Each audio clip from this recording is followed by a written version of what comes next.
저는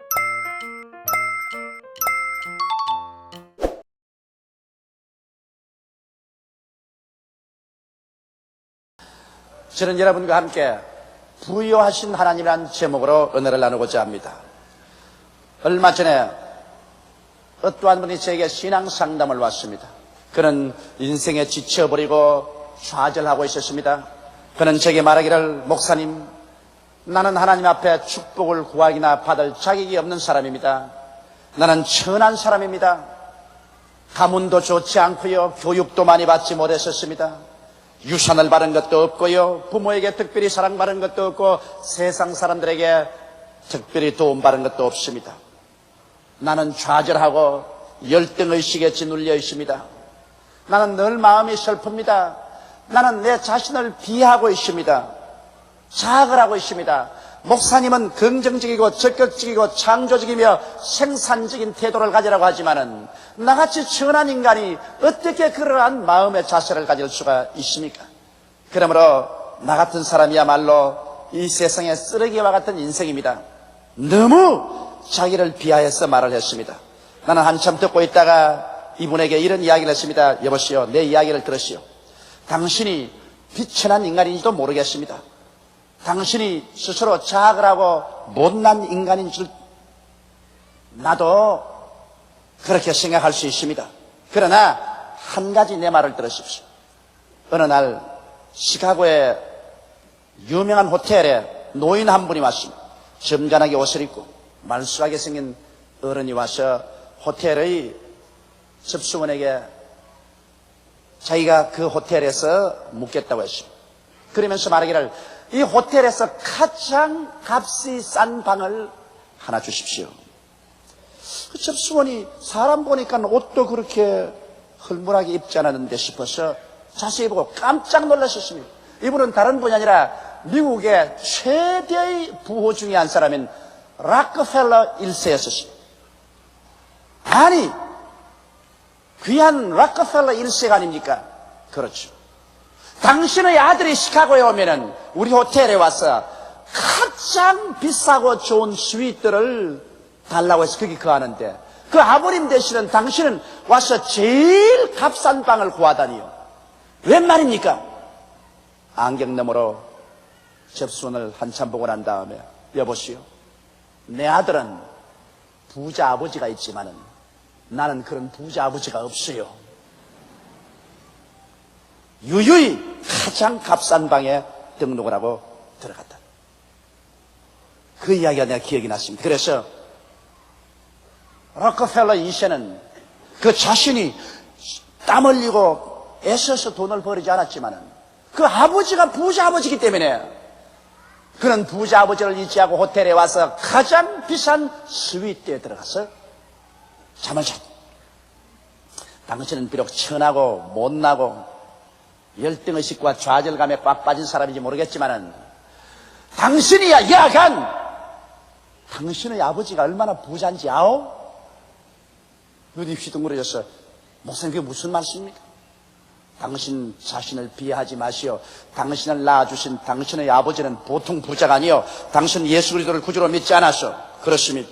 그러면 당신의 아버지는 천지와 만물을 지으신 하나님 아버지요, 하나님 아버지가 부자니 아들이 부자 덕을 좀 보여야 될 것 아니요? 왜 아버지를 보지 않냐고 당신 자신 못나고 약하고 비천한 존재만 바라보고 있어. 세상의 락커펠러 2세도 자기 아버지 부자인 걸 알기 때문에 호텔에서 최고의 스위트에 들어갈 줄 아는데, 당신은 어떻게 천지를 지으신 가장 부자 아버지를 모시고 있으면서 아버지는 보지 않냐고 자기 자신 가난하고 헐벗고 교육받지 못하고 못났다고만 탄식하고 있습니까? 아유, 못난 이같이. 그러고 말았었어요. 그러고 난 다음에 제가 이 성경 구절을 준 것입니다. 우리는 하나님께로부터 나셔 예수 그리스도 안에 있고, 예수는 하나님께로서 나셔 우리에게 지혜와 이로움과 거룩함과 후속함이 되었으니 자랑하는 자는 주 안에서 자랑하라. 하나님께서 우리에게 가장 큰 선물을 주셔서 우리를 하여금 열등의식과 좌절감에 빠져서 살지 않도록 만들어 주신 것입니다. 어떻게 해서 그렇게 했었을까요? 첫째로 성경에 보면 하나님께서 예수님을 보내주시사 예수님이 우리의 지혜가 되었다고 성경은 말하고 있는 것입니다. 여러분 잠언서 3장 18절에 보면 지혜는 그 얻은 자에게 생명나무라 지혜를 가진 자는 복되더라고 말하셨으며 잠언서 4장 6절에는 지혜를 버리지 말라 그가 너를 보호하리라 그를 사랑하라 그가 너를 지키리라 지혜가 제일이니 지혜를 얻어라 무릇 너희 얻은 것을 가져 명철을 얻을지어다. 또 잠언서 8장 11절에는 대저 지혜는 진주보다 나으므로 무릇 원하는 것을 이에 비교할 수 없음이라고 말하고 있는 것입니다. 이 성경 구절을 통해서 보게 될 때 이 세상 부귀 영화 공명 어떠한 것보다도 지혜가 가장 값진 것이라는 것을 말하고 있는 것입니다. 왜냐하면 지혜는 문제를 해결하고 생명과 평안과 발전과 축복을 가져올 수 있는 기량이요 능력이기 때문인 것입니다. 그렇기 때문에 오늘날 우리의 환경에 아무리 어순순하고 찬바람이 불고 경제가 불황이고 생활이 어렵다고 하더라도 여러분과 내가 지혜만 가지고 있으면 이러한 모든 환경을 오히려 창조적으로 대처해서 유익되고 승리롭게 만들어갈 수가 있는 것입니다. 지식이란 대학에 가서 공부해서 얻을 수가 있는 것이지만 지혜는 학교에서 학위를 받음으로 얻을 수 있는 것은 아닙니다. 지식을 아무리 많이 가져도 지혜가 없는 사람은 지식을 사용할 줄 몰라서 사장시켜버리는 것입니다. 아무리 대패와 끌과 방망이가 있어도 망치가 있어도 대패질을 할 수 있고 목공을 할 수 있는 지혜가 없는 사람은 그것이 소용이 없습니다. 지혜는 여러분 하나님이 주시는 것입니다. 지혜 있는 사람은 머리가 되고 꼴이 되지 않고 위에 있고 아래 내려가지 않습니다. 지혜 있는 사람은 세상의 생존 경쟁에서 이깁니다. 그런데 누가 지혜를 얻을 수가 있는 것입니다. 여기 성경에 하나님께서 말씀하기를 예수님은 바로 지혜의 근본이신데 하나님께서 예수를 우리에게 보내셔서 우리의 지혜가 되게 했다고 말씀하고 있는 것입니다. 그러므로 여러분께서 우리 구주 나사렛 예수를 믿었다는 것은 내가 구원받아 천당만 가기 위한 길이 아니라 예수님은 바로 여러분과 나에게 지혜가 되어 주신 것입니다. 그러므로 이 세상에 그 무슨 부귀 영화 공명으로도 바꿀 수 없는 가장 큰 축복을 하나님께서 여러분과 나에게 허락해 주었는데 이것을 누리지 못한다면 어리석기 짝이 없게 되고 말 것인 것입니다. 성경 야고보서 1장 5절에도 너희 중에 누구든지 지혜가 부족하거든 모든 사람에게 후히 주시고 꾸짖지 아니하시는 하나님께 구하라 그리하면 주시리라고 하셨으니 우리가 하나님께 구해서 그리스도를 의지하여 지혜를 가지고 살았다면 이 세상에서 어느 곳에 가나 생명을 얻되 넘치게 얻을 수 있는 길을 발견했을 것입니다. 요사이 특별히 암 환자가 많아요. 폐암 환자, 간암 환자가 어떻게 그렇게 많은지 모르겠어요. 대개 내가 폐암 환자를 물어보면 지혜 없이 줄담배를 피워가지고서 그 폐 속에 꿀뚝을 만들어 놓았다가 폐암에 걸립니다. 지혜 없는 자입니다. 대개 간암이 걸려 죽어가는 사람 오는 거 보면 말수를 마셔가지고서 위장과 간을 박살을 내놓았어. 그러고 난 다음에 이제 기도받으러 옵니다. 지혜 없는 사람이 됐어요. 여러분 우리가 조그마한 우리의 생활에도 지혜 없이 행함으로 말미암아 자기 생명을 파멸에 이끌어들이는 사람이 많습니다. 마귀가 아무리 올무를 놓고 우리 환경을 어수선하게 만들다 하더라도 그리스도를 의지하고 하나님께 지혜를 구해서 지혜롭게 사는 사람은 이 마귀의 올무를 다 피해서 성공적인 인생을 살아갈 수가 있는 것입니다. 여러분 이 성경은 바로 지혜의 셈인 것입니다.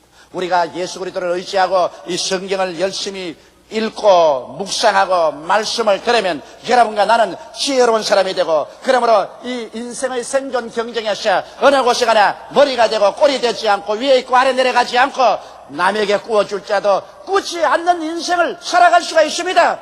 지혜가 제일입니다. 이러므로 여러분과 나는 인생을 살면서 절망적인 존재라고 생각하지 마십시오. 하나님께서는 능히 여러분의 운명을 해결하고 살아갈 수 있는 지혜를 여러분에게 주었습니다. 이러므로 여러분 지혜 있는 사람들인 것입니다. 지식은 없을는지 모르겠습니다. 학력은 없을는지 모르겠습니다. 박사학위는 못 받았을는지 모르겠습니다. 그러나 여러분은 여러분의 문제를 해결하고 운명과 환경을 변화시키며 평안과 행복과 축복을 가져오는 위대한 능력을 발휘할 수 있는 지혜를 가지고 있습니다.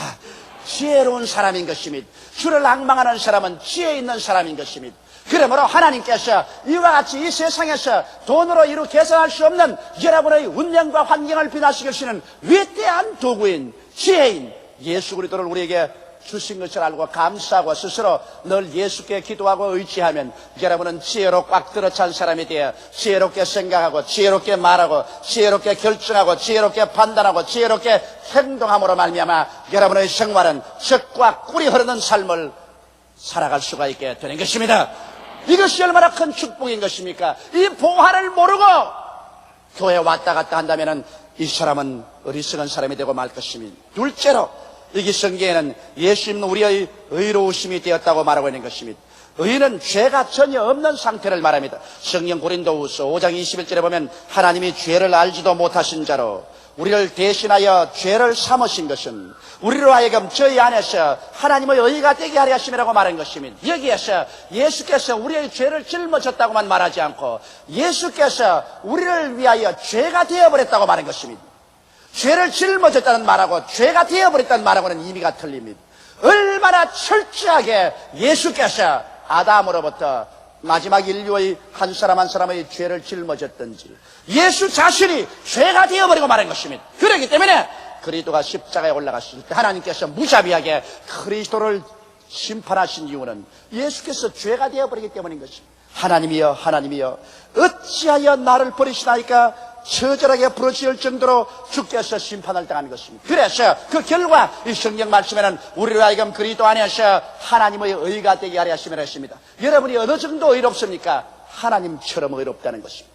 하나님의 의가 되었는 것입니다. 하나님 당신의 의를 보여주시옵소서 하면 하나님이 내 백성을 보아라 저들이 나의 의라고 말합니다. 성경에는 여러분과 내가 그리스도 안에서 하나님의 의가 되었다고 했으니 여러분 사람이 어떻게 선한 행위를 하든지 윤리와 도덕적으로 살아서 힘쓰고 애쓴다고 해서 하나님처럼 의롭게 될 수가 있겠습니까? 이는 오직 예수 그리스도의 보혈 공로로 말미암아 믿음으로 값없이 얻는 것입니다. 사람이 하나님처럼 의롭게 되었다는 것은 이것은 상상을 초월한 것입니다. 이처럼 여러분과 나는 예수를 믿음으로 말미암아 예수가 여러분과 나에게 하나님의 의가 되게 만들어 주신 것입니다. 의라는 것은 하나님 앞에 담대히 설 수 있는 자격을 얻지요. 여러분과 내가 하나님의 의가 되었으니 이제 아버지 앞에 그 아들 예수 앞에 나가는데 끓일 것이 하나도 없습니다. 우리는 그 의로움을 가지고 하나님 앞에 당당히 나설 수 있지요. 요한일서 1장 3절로 4절에 우리가 보고 들은 바를 너희에게 전함은 너희로 우리와 사귐이 있게 하리 함이니 우리의 사귐은 아버지와 그 아들 예수 그리스도와 함께 함이라. 우리가 이것을 쓰면 우리의 기쁨이 충만케 하리 함이로다. 여러분 하나님과의 사귐의 결과는 기쁨입니다. 왜냐하면 하나님은 진리요 진리는 기쁨입니다. 성경에 하나님의 앞에는 기쁨이 충만하고 그 우편에는 기쁨이 넘친다고 말한 것입니다. 이러므로 예수 믿는 사람들의 그 홀막은 기쁨입니다. 예수 믿는 사람이 기쁨이 사라진다는 것은 하나님 아버지와 그 아들 예수 그리스도와의 사귐이 사라졌다는 것입니다. 이것보다 비극적인 것이 없습니다. 죄가 들어와서 하나님과 그 아들 예수와의 사귐이 사라지면 기쁨이 사라지는 것입니다. 여러분과 내가 예수를 믿어 의롭게 된 이상 하나님의 의가 된 이상 하나님과의 마음대로 사귐이 있어 기도하고 찬미하고 교통할 수 있습니다. 그 아들 예수 그리스도와 사귐이 있기 때문에 여러분과 나의 마음속에 그 결과로 하나님의 기쁨이 넘쳐 흐르게 되는 것입니다. 예수 믿는 사람들은 영혼의 깊은 속에 우리를 감동해주고 우리 영혼을 감격시키는 기쁨의 샘을 가지고 있는 것입니다. 이 기쁨을 잃어버리면 우리의 신앙은 힘을 잃어버리고 마는 것입니다. 사람이 마음에 기쁠 때 찬송이 나옵니다. 박수가 나옵니다. 할렐루야가 나옵니다. 마음에 기쁨이 있을 때 나가서 전도할 힘과 용기가 생기는 것입니다. 기쁨이 사라진 신자는 생명의 힘을 잃어버린 신자가 되고 마는 것입니다. 이러므로 사랑하는 성도 여러분, 여러분과 나는 의로운 자라 하나님과 그 아들 예수와 교제해서 항상 기쁨 가운데 살게 되시기를 주의 이름으로 축원합니다. 의라는 것은 또한 마귀를 이기는 무기입니다. 요한계시록 12장 11절에 또 여러 형제가 어린 양의 피와 자기의 증거하는 말을 인하여 저를 이기었으니 그들은 죽기까지 자기 생명을 아끼지 아니하였다고 말하고 있는 것입니다. 예수 그리스도의 보혈로 의롭게 된 우리들은 마귀하고 대적할 때 늘 이깁니다. 왜냐하면 어둠 앞에 빛이 들어오면 어둠은 사라지는 것입니다. 햇빛이 비치면 안개가 불타버리고 마는 것입니다. 이처럼 마귀는 어둠과 같고 안개와 같은데 의로운 태양이 떠오릅니다. 예수 그리스도가 여러분과 나의 의가 되기 때문에, 의로운 태양이 우리 속에 떠오르 있기 때문에 안개처럼 마귀는 불타버립니다. 어둠처럼 사라져버리는 것입니다. 마귀가 한 길로 왔다가 7길로 도망쳐버리게 되는 것입니다. 이러므로 의는 마귀를 이깁니다. 예수께서 여러분의 의가 되었으므로 마귀를 두려워하지 말고 가슴을 펴고 낯설은 예수 이름으로 대적하는 여러분이 되어야 될 것입니다. 너희가 내 이름으로 귀신을 쫓아낼 것이라고 말하셨으며 마귀를 대적하라, 그래야만 저가 너를 피하리라고 말한 것입니다. 이러므로 여러분과 나는 연약한 자가 아니라는 것을 마음속에 확실히 알아야 될 것입니다. 셋째로, 성경에는 하나님께서 예수님을 우리에게 주셔서 예수님은 우리의 거룩함이 되었다고 말한 것입니다. 거룩함이란 뜻은 성스럽고 위대함이라는 것입니다. 성스럽다는 뜻은 고결한 성품을 말하는 것입니다. 여러분과 나같이 천하고 세속적이고 육체적인 인간이 고결한 존재가 될 수 있어요? 하나님과 한자리에 앉고 예수님과 함께 손을 잡을 수 있고 천사들이 와서 물어볼 거는 고결한 인생이 될 수가 있어요? 아무리 생각해봐도 인간의 힘으로는 여러분과 내가 고결한 인생이 될 수 없는데, 성경은 말하기를 예수를 보내셔서 예수님이 여러분과 나의 거룩함, 고결함이 되었다는 것입니다. 여러분은 고결한 존재입니다. 천하게 이리저리 굴러 다닐 존재가 아닙니다. 사람들에게 짓밟히고 침뱉음을 받을 존재가 아닙니다. 하나님께서 귀히 여기고 예수께서 귀히 여기며 천사들이 와서 여러분을 섬기는 고결한 존재인 것입니다. 거룩하다는 것은 또한 위대함을 말합니다. 국량이나 업적이 크게 뛰어난 것을 말합니다. 여러분과 내가 무슨 국량이 뛰어나며 여러분과 내가 이루어간 업적이 어디 있습니까? 그러나 예수께서 이루어 놓은 것을 전부 하나님께서는 여러분과 나의 업적으로 취급을 해 주시는 것입니다. 그래서 예수께서 위대한 것처럼 여러분과 나를 하나님은 위대하다고 보는 것입니다. 천사들도 위대한 존재라고 봅니다. 마귀들도 위대한 존재라고 봅니다. 그런데 왜 여러분 자신이 자기를 비하시깁니까? 열등의식과 좌절감에 처해 있는 것입니까? 온 세상이 다 나를 몰라주어도 하나님께서는 여러분과 나를 그리스도 안에서 위대한 존재로 만들어 놓은 것입니다. 예수님은 여러분과 나에게 고결함이 되었고 위대함이 되셨습니다. 예수가 우리하고 같이 있는 이상 여러분과 나는 위대한 인간이라는 것을 알게 되시기를 주의 이름으로 축원합니다. 그러므로 자존심을 가지십시오. 자기 스스로를 사랑하십시오. 자기를 존경하는 사람이 남도 존경하게 되고 자기를 사랑하는 사람이 남도 사랑하게 되는 것입니다. 여러분과 나는 그러므로 이 세상의 쓰레기같이 굴러다니며 먼지와 티끌 같은 존재는 아닙니다. 하나님께서 귀하게 여기는 거룩한 자들인 것입니다. 왜? 예수님께서 여러분과 나에게 고결함이 되셨고 위대함이 되신 것입니다. 우리는 모두 다 그러므로 위대하게 생각하고 위대하게 말하고 위대한 사상을 품으며 위대하게 행동할 줄 알아야 되는 것입니다. 이래봬도 여러분과 나는 예수 그리스도를 모신 하나님의 자녀이기 때문인 것입니다. 이러므로 예수를 모신 사람, 예수를 모신 가정, 예수를 모신 나라는 고결한 존재요 위대한 존재인 것입니다. 넷째로 성경은 말하기를 예수님은 우리의 구속함이 되었다고 말한 것입니다. 구속함이란 무슨 의미일까요? 우리가 종으로 팔렸었을 때 누가 와서 대가를 지불하고 값주고 사내주면 우리가 구속함을 받았다는 것입니다. 아담과 하와가 하나님께 범죄해서 하나님께 반역함으로 하나님께서 아담과 하와를 더럽게 여겨서 마귀에게 내어 던져버렸습니다. 마귀가 힘이 세서 우리를 종으로 잡은 것은 아닙니다. 하나님이 우리를 버렸기 때문에 마귀가 버린 것 죽어서 종삼한 것입니다. 그러나 예수께서 오셔서 여러분과 나의 속전이 되어 주셨습니다. 그 몸을 찢고 피를 흘려 그 아담과 하와의 죄악의 대가를 지불하셨습니다. 하나님께 그 죄가를 지불하고 하나님께서 예수 그리스도로 말미암아 여러분과 나를 이제는 마귀의 손에서 빼앗아주는 것입니다. 그러므로 예수님은 여러분과 나의 구속함이 되셨습니다. 무엇에 대한 구속함일까요? 여러분과 나를 죄악 가운데서 값주고 사내어 주셨으니 이제는 죄인이 아니요 의인이요 여러분과 나를 무능과 초함에서 구속해 주어서 성령을 주심으로 말미암아 성령도 우리 연약함을 도와주시기 때문에 우리는 이제 무능하고 추악한 존재가 아닌 것입니다. 예수님은 또한 여러분과 나에게 질병과 연약에서 치료가 된 것입니다. 오늘날 사람들의 마음속에 가장 근원적인 공포는 병들까 싶은 공포인 것입니다. 병들어서 연약해지는 것은 우리에게 참으로 무서운 일인 것입니다. 그러나 예수께서는 여러분과 나에게 질병과 연약에서 건져주는 속전이 또 된 것입니다. 나는 며칠 전에 우리 교회 자매님 한 분이 오셔서 목사님 이 간증은 내가 꼭 해야 되겠습니다. 내가 바쁜데 다른 일을 하고 있는데 자꾸 뒤에서 목사님 이 간증은 꼭 해야 내가 집에 돌아갈 수 있습니다. 그 뭡니까? 이러니까 전번 주일에 내 딸하고 교회에 와서 큰 기적이 일어났었습니다. 우리 딸이 갈비뼈 밑에 악성 종양이 생겼었습니다. 병원에서는 갈비뼈 2대를 꺾어내고 그리고 그 밑에 있는 종양을 수술해야 된다고 합니다.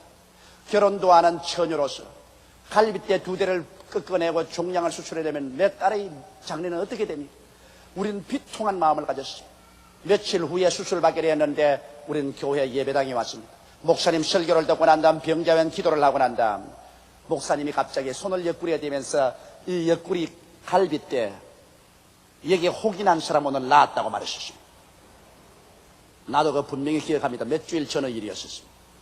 우리 딸이 그것을 듣자 그냥 핑계쳐 일어나서 손을 들고 하나님이여 감사합니다고 고함을 쳤습니다.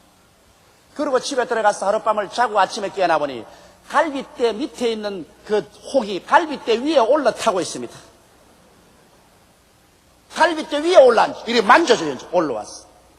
너무 놀래가지고서 조장들을 부르고 구역장님들을 초청해서 예배를 드리고 또다시 한번 기도를 바라던데 사르파스 바른 것처럼 아주 바람이 확 나더니만 하루 종일 바람이 나더니만 혹이 온데간데 없이 사라져버리고 마는 것입니다. 갈비뼈를 자르지 않아도 좋았습니다. 수술을 받지 않아도 좋게 된 것입니다.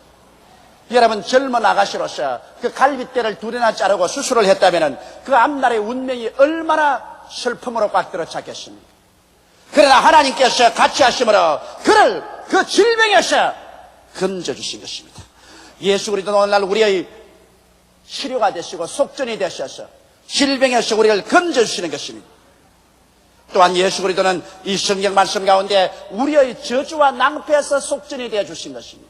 이 세상에 살면서 여러분 우리는 저주와 낭패를 피하고 살 수는 없습니다. 아담과 하와가 하나님 범죄한 이유로 땅은 가시와 은거키를 내고 우리는 이마에 땀을 흘려야 먹고 산다고 했었습니다. 이러므로 사람들은 낭패와 실망 가운데서 허덕입니다. 좌절감에서 허덕이는 것입니다. 그러나 예수 그리스도를 구주로 믿은 여러분들은 그리스도가 여러분과 나의 속전이 되었으므로 여러분과 나의 생활 가운데 위대한 희망을 가지고 살 수 있게 되는 것입니다. 우리는 이제 저주 대신에 아브라함의 축복을 낭패 대신에 성공의 의식을 가지고 살아갈 수가 있는 것입니다. 누가 뭐라고 하는지가 나는 그리스도 안에서 하나님이 값주고 이런 사람을 만들었으니 나는 이러한 사람이라는 것을 힘차고 굳세게 믿고 나가야 될 것인 것입니다. 그러고 난 다음 인간에게 가장 절망인 죽음과 멸망에서 그리스도는 속전이 되어서 우리를 위해서 다 대속해 주었습니다. 믿지 않은 자에게는 죽음은 그 인생의 종말이요 가장 처절한 절망이지만 믿는 자에게는 죽음이란 천국 가는 고속도로인 것입니다. 바울은 말하기를 사망아 너희 이기는 것이 어디 있느냐, 사망아 너희 소는 것이 어디 있냐고 사망을 비웃었습니다. 죽음이란 것은 여러분과 나에게 이제 무서운 존재는 아닙니다. 예수께서 죽음에서 우리 값주고 사셨기 때문에 이제 우리는 하나님이 예비한 영원한 천국으로 들어가는 인문에 불과한 것입니다.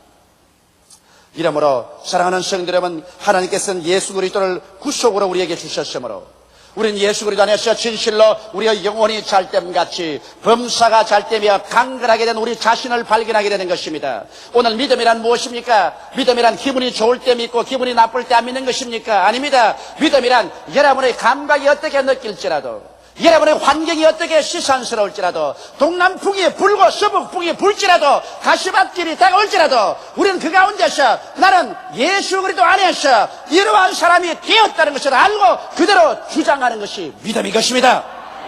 믿음이란 이로도 양보하지 않는 것이 믿음입니다. 믿음이란 환경에 굴하지 않는 것이 믿음입니다. 믿음이란 뒤로 물러가지 않는 것입니다. 성경은 말씀하기를 나의 의인은 믿음으로 말미암아 살리라. 뒤로 물러가면 내 마음이 저를 기뻐하지 아니하리라고 말하는 것입니다. 오늘날 수없이 많은 사람들이 입술로만 믿습니다 하고 난 다음에 환경이 나빠지고 억압이 다가오고 고통이 다가오면 믿음을 포기하고 뒤로 물러가고 마는 것입니다. 성경은 말씀합니다. 할 수 있거든이 무슨 말이냐, 믿는 자에게는 넘치 못하심이 없나니라. 내 믿은 대로 될지어다고 말씀하는 것입니다. 여러분, 우리는 하나님께로 나서 예수님 안에 있고 예수는 하나님께로 나서 여러분과 나에게 지혜가 되어주셨습니다. 의로움이 되어주셨습니다. 거룩함이 되어주셨습니다. 속전이 되어서 구속함이 되어주셨습니다. 우리는 예수 안에서 위대한 축복을 받은 사람이요, 우리 아버지 하나님은 이 크나큰 우주의 부자로서 여러분과 나에게 이 은총을 주신 것입니다.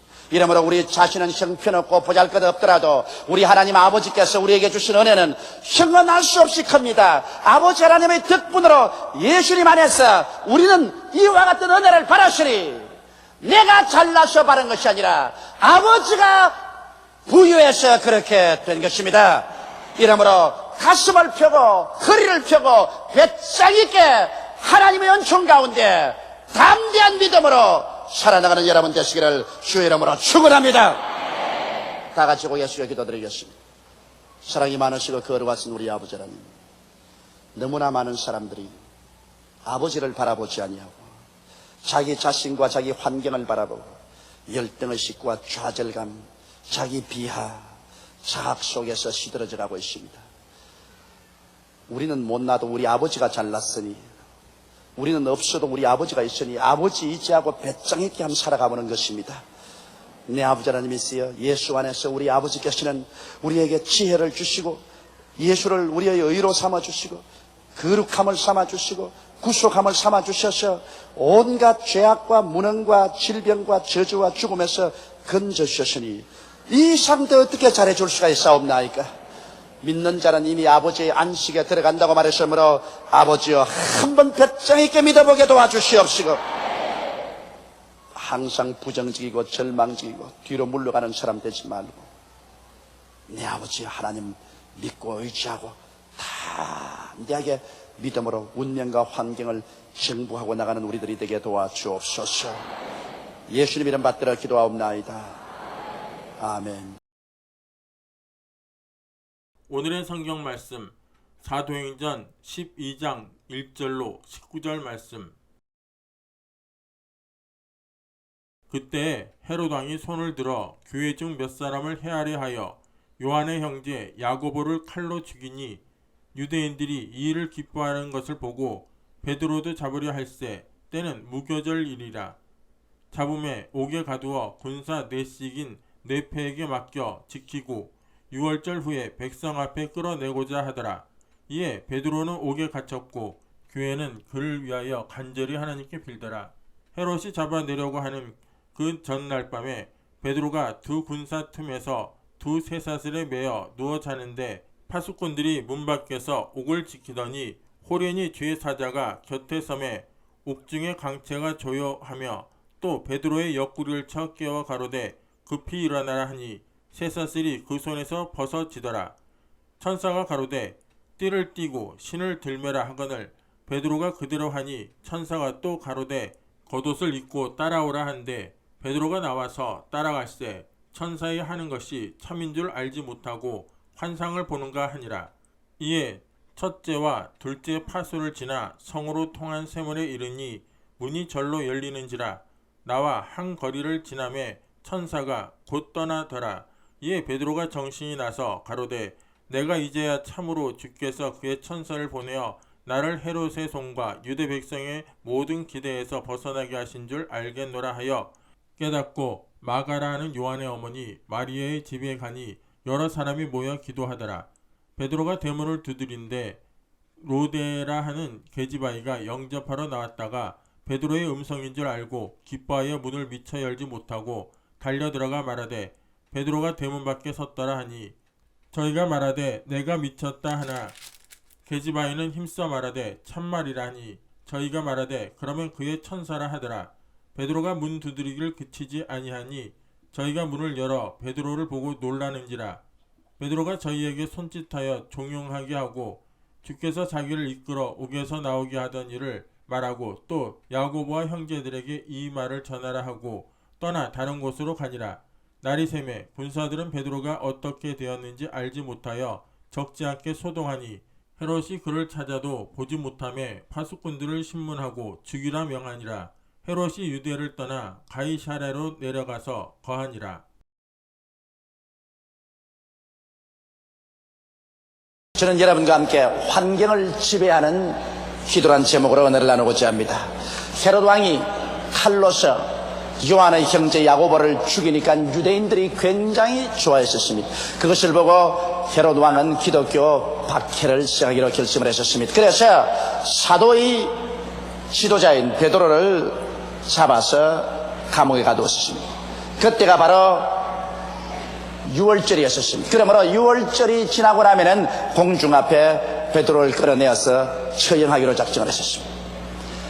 그러자 온 예루살렘의 교회가 합심해서 하나님께 부르짖어 기도하고, 특별히 마가 요한의 어머니 마리아는 그 집에 기도하는 사람들을 불러 모아놓고 불철주야 하나님께 베드로를 구출해달라고 기도했었습니다. 그러나 헤롯 왕이 얼마나 은명을 내렸던지 베드로 한 사람 감옥에 지키는데 군사 16명을 주야로 붙여놓았습니다. 그러니 쥐도 새도 새어 나올 수가 없습니다. 그런데 내일이면 이제 베드로를 처형할 날인데, 오늘 저녁에 베드로는 양손에 쇠사슬에 묶이고, 그리고 양편에 군사가 베드로를 끼고, 그리고 잠을 잡니다. 한밤중이 되자 누가 옆구리를 찹니다. 베드로가 솟아라 놀라쳐 눈을 떠보니까 방안이 환한데 주의 천사가 와서 베드로가 하는 말이 일어나라 그럽니다. 베드로가 일어나니까 철고랑이 풀리거든요. 천사가 하는 말이 허리띠를 묶고 신발을 단단히 묶으라고 했습니다. 그러고 난 다음 겉옷을 덜치입고 나를 따르라 그럽니다. 그때도 베드로는 실감이 나지 않아서 혹시 꿈을 꾸거나 환상을 보고 있지 않은가 생각했었습니다. 첫째 파수를 지났는데도 파수하는 사람들이 모르다 선체 눈을 감고 깊이 잠이 들어 있었습니다. 두 번째 파수를 지났는데도 또 파수하는 병사들이 눈을 감고 깊은 잠에 들어 있었습니다. 그러고 난 다음에 이제 성으로 통하는 문 앞에 나왔는데 철문이라 꽉 닫혀 있었습니다. 천사가 베드로 앞에 걸어나가니까 철문이 스스로 열려버렸습니다. 그래서 베드로가 감옥에서 나와 성으로 들어가서 길을 걸어갈 때 천사는 사라졌습니다. 그러나 베드로의 마음속에 마가 요한의 어머니 마리아의 집에 가고 싶은 생각이 나서 그 마리아의 집에 가보니까 마리아의 집에 사람들이 모여서 전력을 기울여 베드로가 구출함 받기 위해서 기도하고 있는 장면을 보게 된 것입니다. 이것은 바로 하나님께서 베드로가 자유를 얻게 된 것이 이 기도하는 사람의 기도의 연고로 되었다는 사실을 베드로에게 깊이 가르쳐 주기 위해서 그것까지 하나님께서 인도하여 주신 것입니다. 여러분, 기도는 운명과 환경을 지배한다는 사실을 이 자리에서 우리는 밝혀볼 수 있는 것입니다. 만일 베드로가 감옥에 들어갔는데 예루살렘 교회와 마가 요한의 어머니 마리아의 기도하는 부대들이 목숨을 바쳐 간절히 기도하지 않았더라면 베드로는 틀림없이 6월절 이후에 헤롯이 원한 대로 끌려 나와서 처형을 당하고, 기독교는 지도자를 잃고 뿔뿔이 성도들은 흩어지는 위기를 맞이할 수 있을 것입니다. 그러나 기도는 천하의 권세를 가진 헤롯 왕의 권세도 억압해버리고, 군사들이 16명이나 매달려 있고 철문으로 막아놓은 그 철문도 기도의 힘을 막을 수가 없는 것입니다. 오늘날 여러분, 우리는 경제적인 위기라고 말합니다. 온 세계적으로 경제적 불황이 따가고 있습니다. 정치적으로 세계 위험하고 군사적으로 일촉즉발의 긴장이 세계 어느 곳이나 있는 것입니다. 이러한 때 우리는 개인, 가정, 우리의 생활이나 사회, 국가를 위해서 우리는 진실로 기도할 때가 온 것입니다. 오늘날 사람들은 기도라는 이 위대한 무기를 사용하지 않습니다. 만일 사람들이 올바르게 기도하는 것을 배우고 열심으로 기도했더라면 수많은 슬픔과 고통에서 해방을 얻었을 것입니다. 수많은 사람들이 정치, 경제, 여러 가지 어려운 감옥에서 해방되어 나올 수 있을 것입니다. 여러분, 오늘 어떠한 감옥에 갇혀 있습니까? 어떠한 철창살에 가로막혀 있습니까? 여러분 힘으로 해결할 수 없고 헤어나올 수 없지만은 여러분께서 하나님 앞에 올바르게 기도하면 오늘 또 사탄의 권세는 무너지고 여러분을 가두는 철창살과 철문은 열려버리고 말게 될 것입니다. 기도는 이 위대한 힘을 나타내는 하나님이 우리에게 주신 무기인 것입니다. 그러면 어떻게 기도해야 될까요? 어떻게 기도해야 가장 올바르게 능력 있는 우리 환경을, 운명을 지배하고 변화하는 기도를 할 수 있을까요? 첫째로, 여러분, 우리가 기도할 때 우리의 기도는 하나님의 뜻에 따라 기도해야 되는 것입니다. 요한일서 5장 14절로 15절에 그를 향하여 우리의 가진 바 담대한 것이 이것이니 그의 뜻대로 무엇을 구하면 들으심이라. 우리가 무엇이든지 구하는 바를 들으시는 줄을 안즉 우리가 그에게 구한 그것을 얻은 줄을 또한 아느니라고 기록하고 있는 것입니다. 우리가 하나님 뜻대로 기도하면 하나님께서는 우리의 기도를 듣고 계시므로 우리가 기도를 끝마치고 나면은 하나님께서 반드시 응답하는 것을 마음속에 확신을 가질 수가 있다는 것입니다. 그러나 대다수의 사람들이 기도할 때 하나님의 뜻을 알지 못하고 자기의 욕심을 쫓아 기도할 때가 많은 것입니다. 자기 마음속에 탐욕이 가득해서 탐욕을 가지고 기도하는 이런 기도는 응답을 받지 못합니다. 야고보서 4장 1절로 3절에 보면 너희 중에 싸움이 어디로 다툼이 어디로 쫓아나느냐 너희 지체 중에서 싸우는 정욕으로 쫓아나는 것이 아니냐 너희가 욕심을 내어도 얻지 못하고 살인하며 시기하여도 능히 취하지 못하더니 너희가 다투고 싸우는도다 너희가 얻지 못하면 구하지 아니하며요 구하여도 받지 못하면 정욕으로 쓰려고 잘못 구함이라고 말하고 있는 것입니다. 하나님께서는 여러분과 내가 욕심을 가지고서 기도하는데 응답해 주겠다고 말씀을 하지 않으셨습니다.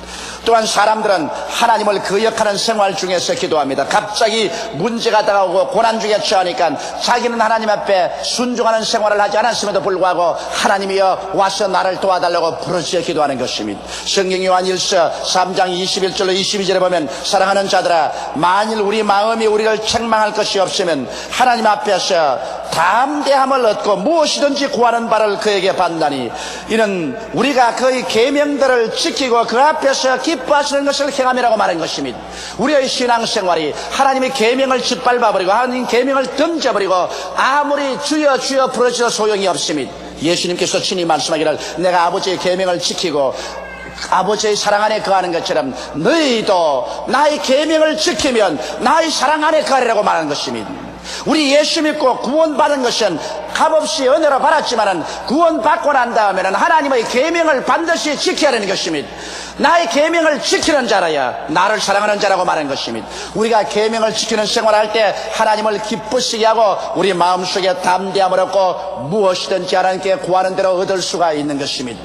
오늘날 우리 신자들에게 가장 절실하게 필요한 것은 마음의 결심을 하고 계명을 지키는 삶을 살아야 되겠습니다. 10계명을 지켜야 되고 11조를 드리는 계명을 지켜야 될 것입니다. 이렇게 할 때 하나님께서는 여러분과 나의 기도를 들어주실 마음의 준비를 하게 되시는 것입니다. 그러면 하나님의 뜻에 따라 구하는 기도란 어떤 것일까요? 물론 우리가 성경을 열심히 읽고 묵상하고 말씀을 늘 들었었으면 많은 문제에 관한 하나님의 뜻을 어려움 없이 알 수가 있는 것입니다. 그러나 특별히 우리가 긴급하게 아버지의 뜻을 알아야 될 때는 쉽게 하나님의 뜻을 분별할 수 있는 길이 있습니다. 성경에는 그 나라와 그 의를 먼저 구하라 그리하면 이 모든 것을 내게 더하시라고 하셨으니 우리가 모든 것을 더하여 주기 위해서 기도하기 전에 이것이 하나님의 뜻인가 아닌가를 알고자 하면 하늘나라의 영광을 위한 기도냐 아니냐를 살펴봐야 하는 것입니다. 내가 기도하는 이것이 하늘나라를 위한 것인가 하나님의 정의 즉 하나님의 영광과 복음에 대한 유익을 위해서 하는 기도인가 아닌가 이 사실을 알아보고 내가 이 기도가 응답되고 난 다음 그 결과로 내 마음의 평안이 증진될 것인가 그렇처럼 내 마음이 오히려 불안하고 고통이 다가올 것인가 이런 것을 알아보면 쉽게 하나님의 뜻을 알 수가 있는 것입니다. 모든 일에 하늘나라를 위하고 하나님의 영광과 복음의 발전을 위하고 내 마음의 평화를 증진하는 것이면 거의 틀림없이 하나님의 뜻인 것입니다. 여러분 예루살렘의 성도들이 담대하게 기도할 수 있었던 것은 그들은 베드로가 감옥에서 나오는 것이 하늘나라를 위한 것이고 하나님의 영광과 복음의 발전을 위한 것이며 온 신자들의 마음속에 큰 기쁨과 평안을 가져올 수 있는 길인 것을 알았기 때문에 그들은 담대하게 하나님의 뜻인 줄 알고 기도할 수가 있는 것입니다. 둘째로 여러분 우리가 기도할 때 하나님의 능력을 인식하고 기도해야 되는 것입니다. 사람들은 하나님의 능력을 반신반의하고 의심해서 기도한다면 진실한 기도를 할 수가 없고 또 전적으로 하나님께 내 문제를 내어 맡기고 기도할 수 없는 것입니다. 이렇기 때문에 먼저 기도하기 전에 하나님은 능히 그 기도를 응답해 줄 수 있고 문제를 해결해 줄 수 있다는 그 하나님의 능력에 대한 확실한 지식을 가지고 기도해야 되는 것입니다. 하나님은 전지하시고 하나님은 전능하시고 하나님은 무소부재하시다. 이 사실을 우리는 성경을 읽어서 깨달아 알아야 되는 것입니다. 묵상해서 알아야 되는 것입니다. 많은 사람들이 기도하면서 마음의 의심을 하면서 기도하는 것입니다. 정말 하나님이 들어주실까? 믿져야 본전으로 기도해보자. 진실함이 없습니다. 자기의 모든 것을 내어 맡기고 운명을 걸어놓고 기도할 수 없습니다. 혹시 기도해서 맡겼다가 하나님께서 돌보아 줄 수 있는 실력이 없다면 파멸되지 않겠는가, 그런 염려를 하는 것입니다. 그러나 여러분과 내가 창세기부터 요한계시록까지 하나님의 말씀을 부지런히 읽고 하나님의 말씀을 묵상하는 생활을 했다면 성경을 통하여 우리는 하나님께서 모든 것을 샅샅이 다 아시고 하나님은 천지를 지으셨으니 하나님께서 원하시면 무엇인지 하실 수가 있으며 하나님은 지금도 우리와 함께 이 자리에서 함께 계시다는 것을 확신할 수가 있는 것입니다. 이와 같이 하나님의 능력을 인식하고 우리 마음속에 담대한 무장을 하고 기도해야 그 기도가 효과가 있는 것입니다. 셋째로 우리가 기도할 때 믿음의 증거를 내어놓고 기도해야 되는 것입니다. 예수님은 항상 우리 믿음을 보시고 난 다음에 내 믿음대로 될지라고 말한 것입니다. 그러므로 우리가 하나님께 능력 있는 기도를 드리려면 눈에 보이는 믿음의 씨앗을 심고 그 믿음을 통해서 기도해야 되는 것입니다. 우리가 믿음의 씨앗을 심는다는 것은 우리 마음속에 믿음을 풀어놓는 것이요, 또 하나님께서 역사할 수 있도록 기회를 드리는 것입니다. 오늘 많은 사람들이 그냥 믿져야 본전으로 하나님께 그저 기도해보자, 신실성이 없는 기도를 하는 것입니다. 여러분이 하나님께 진짜로 그 기도가 응답받기 위해서 하려고 하면은 믿음의 씨앗을 심어야 됩니다.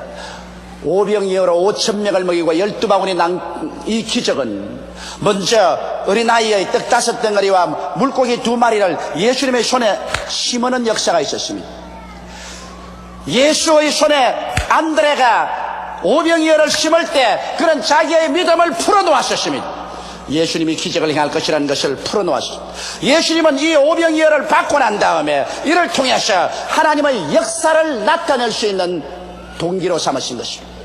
사렙다의 과부가 마지막 남은 한 움큼의 밀가루와 병에 남은 기름으로 과자를 구워서 마지막 자기와 자기 아들이 먹고 죽으려고 할 때 엘리야가 와서 그것을 요구했었습니다. 여러분, 사렙다의 과부에게는 이것이 자기가 가진 최후의 것입니다. 그러나 이것을 하나님의 종이 요구한 대로 심는다면 그는 그의 기도가 절실하고 신실한 기도가 되는 것입니다. 그런데 사렙다의 과부가 그것을 엘리야의 손에 얹어 주고 난 다음에 그가 하나님을 믿었었습니다. 그때 그 마음속에 믿음은 참으로 살아있는 풀어놓은 믿음인 것입니다. 하나님께서는 그 사렙다의 과부의 과자를 받으시고 난 다음에 그것을 동기로 해서 기적을 베풀어 주신 것입니다. 이러므로 여러분과 나의 믿음이 활기 있고 생명력 있게 하기 위해서, 여러분과 나의 기도가 능력 있게 하나님의 보좌를 흔들기 위해서 우리는 믿음의 씨앗을 심어야 되는 것입니다. 나는 이번 탈서 오클라호마에서 감격을 느낀 것은 오랄 로버트 목사님이 날 보고 주 목사 한국에 돌아가거들랑 우리 시티 오브 페이스의 그 병원에 환자들이 하루에 800명씩 올 수 있도록 기도를 해 주십시오. 그렇게 말만 하는 것이 아니라 그 다음에 수표를 끄집어내어서 5만 달러를 찍으셨습니다. 우리 한국 돈으로 약 5천만 원 되죠. 그러고 난 다음 일본 1천만 구령을 위해서 여의도 순복음교회에서 일하는데 나는 이 5만 불을 믿음의 씨앗으로 심겠습니다. 그러고 난 다음에 조 목사님 기도를 해 주십시오. 그러면서 5만 달러를 수표로 적었어. 자기 손 위에 얹고 내 손을 그 5만 달러에 얹고 그러고 난 다음에 말하기를 조 목사님 기도해 주십시오. 나는 믿음의 씨앗을 심지 않고는 기도를 하지 않습니다. 내게 희생이 되는 것, 내게 하나님께 드리는 제물을 얹어놓고 난 다음에 그렇게 기도해야 내 기도가 값 있는 기도가 되고 희생적인 기도가 되기 때문에 내가 진실로 믿을 수가 있지. 공짜 믿음, 공짜로 기도하는 것 나는 힘있게 생각하지 않습니다. 나는 사실 그 5만 불을 받고 난 다음에 기도할 때 내 기도가 절실한 기도였었습니다. 내 입술에서 나오는 기도가 아니라 내 창자 속에서 나오는 기도를 할 수가 있었습니다. 왜냐하면 그 오랄 로버트 목사님이 내게 기도해달라 할 때 그것이 그냥 지나가는 말이 아니라 자기의 희생을 하며 믿음의 씨앗을 심고 기도하는 것이기 때문에 내가 그것을 등한히 받아들일 수가 없습니다. 저는 그 5만 불을 일본으로 보내고 난 다음에 우리 교회에 들어와서 여러분과 함께 우리 간절히 하나님이 응답해 주기를 위해서 기도했고 벌써 기도 응답이 그 병원에 다가오고 있는 것입니다. 이러므로 여러분, 우리가 믿음의 씨앗을 심고 난 다음에 믿음을 풀어놓고 그 다음 기적이 일어날 것을 기대해야 되는 것입니다. 그냥 막연하게 기적이 일어날 것을 기대하는 것은 요행에 불과한 것입니다. 이러기 때문에 우리가 하나님께 진짜로 응답받기를 원해서 기도할 때는 우리가 하나님의 사업을 위해서 믿음의 씨앗을 심고 난 다음에 그 다음 없는 것을 있는 것 같이 꿈꾸고 바라보면서 기도해야 될 것입니다. 그럴 때 우리의 기도는 하늘에 상달되는 큰 힘이 있습니다. 저도 수없이 많은 기도를 합니다. 내 개인의 기도, 우리 가족들을 위한 기도, 성도들을 위한 기도, 교회를 위한 기도, 선교를 위한 여러 가지 기도를 합니다. 저는 일반적으로 기도할 때, 하나님과 그저 감사하고 교제할 때, 그럴 때는 믿음의 씨앗을 심지 않습니다만, 내가 하나님의 기적을 기대할 때, 진실로 이 기도를 통해서 기적이 일어나고 하나님께서 감리해 주어서 문제 해답이 오기를 원하는 그런 기도를 할 때는 저는 반드시 믿음의 씨앗을 심습니다. 저나 우리 집사람이나 우리 힘에 겹도록 믿음의 씨앗을 심습니다. 그 믿음의 씨앗을 심을 때 마음이 알딸딸합니다. 아깝다는 생각도 납니다. 그러나 그럼에도 불구하고 그 정을 끊고 믿음의 씨앗을 심고 난 다음 그 다음 기도할 때는 이제는 본전을 찾아야 되기 때문에 결심하고 기도를 하는 것입니다. 간절한 기도가 나옵니다. 하나님, 우리가 아는 기도는 가짜가 아닙니다. 불어가는 바람처럼 하는 기도가 아닙니다. 하나님, 이 기도는 응답을 받아야 됩니다. 만일 기도 응답을 안 받는다면 어떻게 되겠습니까? 하나님이 응답하여 주옵소서. 기도가 간절하고 절실해지고 그리고 확실해집니다. 하나님은 언제나 내게 응답하여 주셨습니다. 저는 수많은 하나님의 기도 응답을 받았습니다만 대개 내가 기도 응답을 크게 받을 때는 내가 믿음을 풀어놓았을 때인 것입니다. 내가 보통 때는 믿음이 풀어놓아지잖아요. 믿음의 씨앗을 심을 때 그것이 내가 믿음을 풀어놓는 증거가 되었던 것입니다. 넷째로 여러분 기도할 때 끈질기게 기도해야 되는 것입니다. 기도는 그것을 막는 마귀를 밀쳐낼 정도로 인내력을 가지고 기도해야 되는 것입니다. 왜냐하면 마귀는 여러분과 나의 기도를 막습니다. 다니엘이 기도할 때 한 주일을 기도할 때도 마귀가 막았습니다. 2주일간도 막았습니다. 석 주일을 계속할 때 마귀는 더 견디지 못했었습니다. 하늘에서 천사들이 그 마귀의 진을 깨뜨리고 기도 응답을 다니엘에게 가지고 온 것입니다. 이러므로 여러분과 나의 기도도 마귀가 막고 있기 때문에 이 마귀의 진이 물러갈 때까지 근질기게 기도해야 될 것이요, 하나님도 여러분과 나의 믿음을 시험해 봅니다. 뒤로 물러가면 내 마음이 저를 기뻐하지 않으라고 했었으므로 물러가나 안 물러가나 주님께서 한번 시험해 보시는 것입니다. 스르보니게 여인 보십시오. 예수님께서 두로와 시돈 지구에 가셨을 때 스르보니게 여인이 뛰어와서 예수님의 제자들에게 간청을 했었습니다. 내 딸이 무섭게 귀신 들렸으니 놓아주소서. 제자들이 예수께 와가지고서 저 여자가 심히 부르시오니 응답해 주시지요. 예수께서 말씀하시기를 내가 이스라엘의 이런 자 밖에는 찾지 아니한다. 이방인을 찾을 때는 아직 오지 않았다. 대답 안 했어. 그 여인이 예수님 뒤에 와서 부르시어도 예수님 무시해버렸습니다. 그러나 그 여인이 뒤에 와서 예수님 발 앞에 엎드려 가지고서 주여 내 딸이 귀신 들려 싸우니 고쳐주옵소서. 예수님이 굉장하게 면박을 주었습니다. 내가 자녀에게 줄 떡을 취해서 개에게는 주지 아니한다. 너는 이방 개요. 개에게 내가 무슨 떡을 주느냐. 그럴 때 그 면박을 받고도 이 스르보니게 여인은 근질기게 물러가지 않고 옳습니다. 자녀의 줄 떡을 개에게 안 주죠. 그러나 개들도 밥상 밑에 있어서 떨어지는 부스러기는 주워 먹으니까 나에게는 부스러기라도 하나 주십시오. 예수님이 그 말에 크게 감동하여 여자여 내가 이 말을 하였으므로 내 딸에게서 귀신이 나갔나니라고 말한 것입니다. 집에 돌아가 보니 딸에서 귀신이 나가고 딸이 건강에 대해서 침대에 들어있는 것을 보았었습니다. 이와 같이 한번 기도하면 여러분 뒤로 물러갈 줄 모르는 근질긴 기도를 할 줄 알아야 되는 것입니다. 나는 한때 우리 어머님께서 신장이 나쁜 적이 있습니다. 일단 신장이 병이 들면 좀처럼 낫지 않습니다. 어머님께서 치료를 받고 약을 잡수셔도 이 신장이 낫지 않습니다. 그래서 상당히 고통을 당하셨어요. 저는 겁이 덜컥 났었습니다. 왜냐하면 어머님이 저러다가 세상을 떠시면 안 되겠다. 이래서 간절히 어머니를 위해서 아침, 점심, 저녁 시간만 있으면 내가 기도를 했었습니다. 그런데도 어머니를 만나보면 외면적으로 낫는 것이 안 보여요. 내가 이렇게 기도하는 것이 효과가 있을까? 기도해도 소용없잖아. 그런 낙심이 내 마음속에 자꾸 다가옵니다. 그러나 그 낙심을 물리치고 나는 마치 물을 거슬러 헤엄치는 것처럼 힘이 들어도 하나님 앞에 기도를 계속해 왔었습니다. 아마 제가 기도를 한 달 했을 것입니다. 그러고 난 다음에 또 하루는 어머니께 안수하면서 하나님이여 이 신장염을 없애달라고 간절히 기도했었습니다. 그런데 그 다음 어머님께서 뭐라고 하시면 그 기도를 받고 난 다음에 어머님께서 꿈을 꾸었는데 꿈에 이 잔디풀 같은 뿌리가 아주 깊은 것인데 이것을 잡아 당겨 뽑으려고 하는데 이것이 안 뽑히려고 막 이러는데 힘차게 잡아 그러니까 쩍쩍 소리를 내면서 나중에 뿌리가 확 빠지더라고 그래요. 그래서 이제는 마귀가 떠나갔다 나았다고 내가 믿었는데 아닌 게 아니라 어머님께서 나와버리고 말한 것입니다. 이와 같이 여러분 우리 기도는 마치 나무 뿌리를 뽑는 것과 같습니다. 처음 나무 뿌리를 뽑으려고 할 때 한꺼번에 잡아 당긴다고 뽑혀지지 않습니다. 오래 먹은 나무는 자꾸 흔들고 그 다음 당기고 또 흔들고 또 당기고 또 흔들어보고 또 당기면 쩍쩍 소리가 나면서 뿌리가 조금씩 뽑힙니다. 아이고 힘이 드니까 그만두어라 하면 그 나무 뿌리는 못 뽑습니다.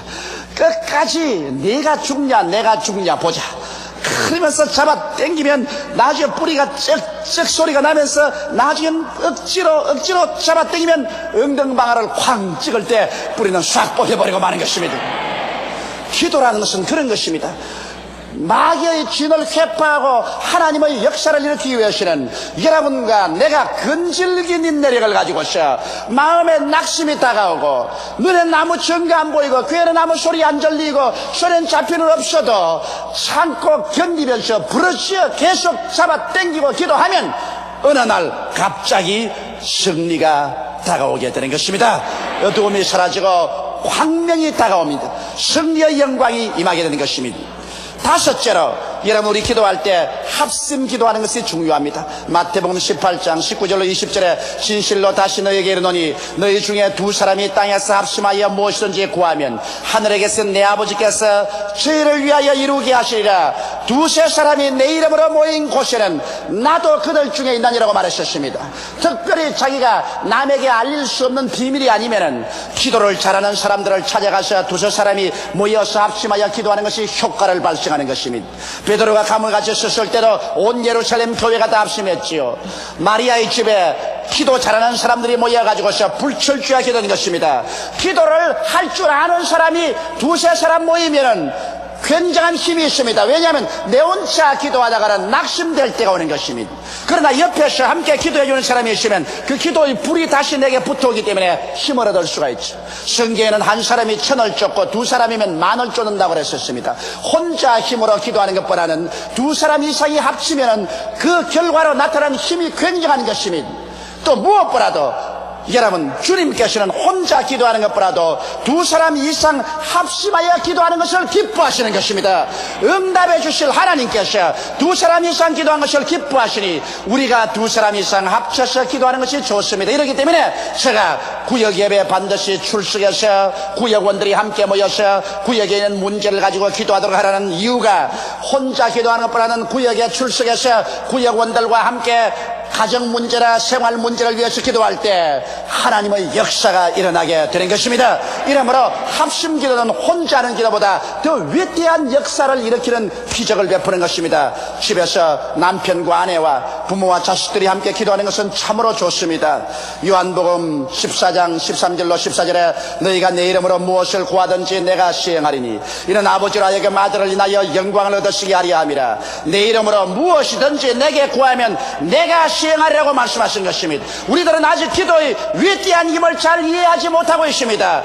여러분, 하나님께서 우리에게 기도할 수 있는 특권을 주시고 예수 이름을 주셨는데 이걸 가지고 우리가 진실로 올바르게 기도할 줄 알았더라면 우리의 개인, 가정, 생활, 자녀, 사업의 문제가 해결될 것이요, 인간으로 상상할 수 없는 위대한 힘이 여러분과 나의 생활에 나타나게 되었을 것입니다.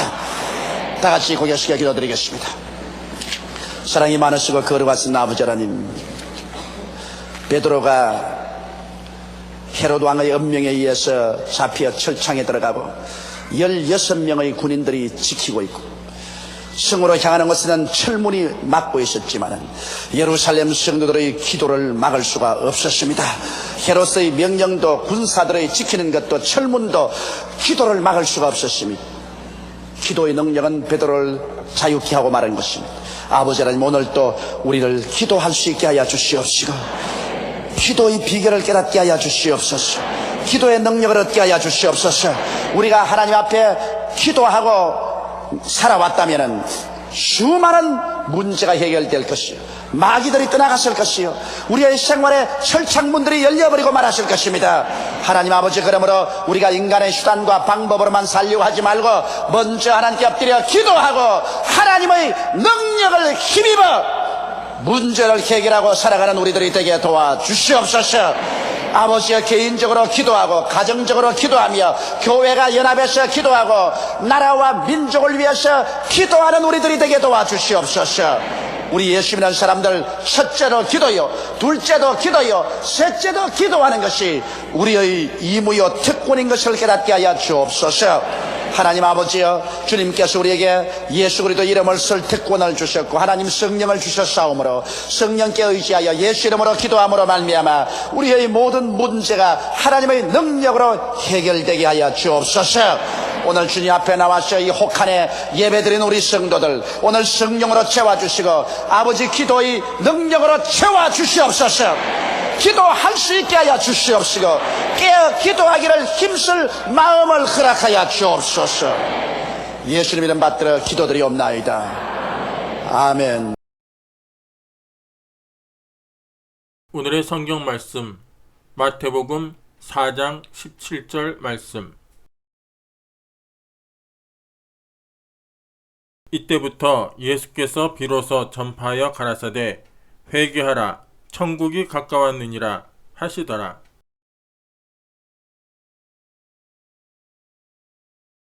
저는 여러분과 함께 신앙의 재고 정리라는 제목으로 말씀을 나누고자 합니다.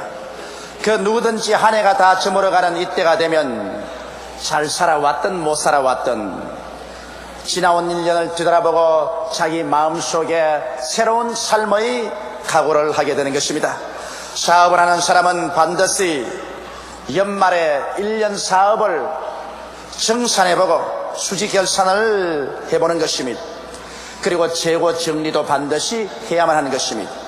이처럼 우리 신앙인들도 한 해를 보내면서 우리 하나님 앞에 양심의 등불을 밝혀놓고 마음을 하나님 앞에 솔직히 열어놓고 1년 동안 나의 신앙생활이 잘 되었는지 못 되었는지를 회개하고 살펴보는 귀한 신앙의 재고 정리가 있어야만 하는 것입니다. 저는 오늘 이 안에 마지막 주일을 보내면서 여러분과 함께 마음문을 활짝 열고 신앙의 재고 정리를 철저히 함께 해보고자 합니다. 첫째로, 우리는 1년을 살면서 정말 하나님의 계명을 쫓아서 살았는가, 이 사실을 깊이 생각해 봐야 됩니다.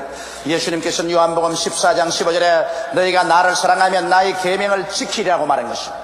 1년 동안 내가 하나님을 사랑한다고 하면서 실제로 사랑했느냐, 가짜로 사랑했느냐. 내가 하나님을 사랑했으면 하나님의 계명을 반드시 지켰을 것이라는 것입니다. 예수님께서도 친히 말씀하기를 내가 아버지의 계명을 지키고 아버지 사랑 안에 거하는 것처럼 나의 계명을 지키는 자는 나의 사랑 안에 거하리라고 말씀하신 것입니다. 그러면 주님이 말씀하는 계명은 무엇일까요? 너무 잘 아는 십계명인 것입니다. 우리 오늘 이 시간에 십계명에 우리 자신을 비춰보고 내가 과연 지난 한 해 동안에 이 계명을 지키며 살았는지 살펴보아야 할 것인 것입니다. 성경에는 내 앞에 다른 신을 두지 말라고 말하셨습니다. 우리는 1년 동안 단군신을 세우려고 하는 무리들에게 적극적인 대처를 해서 반대를 했습니다.